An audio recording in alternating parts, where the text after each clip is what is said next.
Let's speak next to Eduardo from Brooklyn. You're on the air. Hi, David. Hello. Welcome back. It's nice to have you back. Thank you.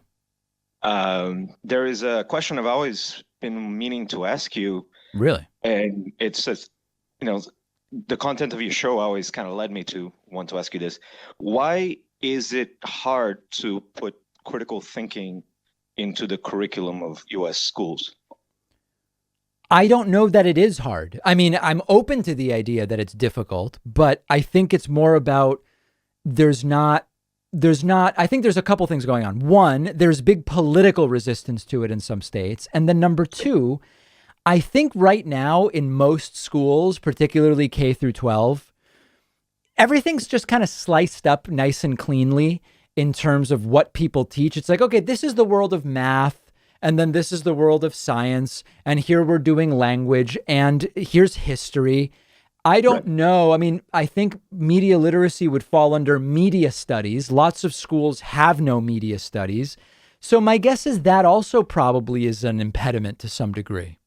No, I agree. And I should preface that question with the fact that I studied in the UK and I graduated. My high school diploma was an international baccalaureate. I don't know if you're familiar with it. Sure. But critical thinking was a two-tier class that I had to take to graduate. And it helped me a lot. And you refer a lot to Marcus Aurelius and, Seneca the Younger and things that it was my curriculum to read. Right. Yeah. And, I mean, I would be shocked if, I don't even know, like, would it be an exaggeration to say 10% of high school graduates know about Seneca and Marcus Aurelius? I mean, I don't even know. I don't want to understate or overstate, but it's not looking good. That's the point. That's fair. Yeah. While I have you on the phone, let me just note one thing. I thought your interview with Mike Lindell was fantastic. Oh, thank you. I have very limited sympathy for him, but it's still a little bit of sympathy because he's indoctrinated to a horrible point.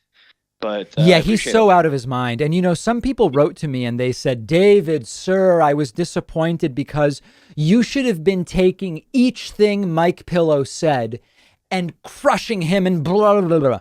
It's like that. That's not how the guy is so disconnected from reality.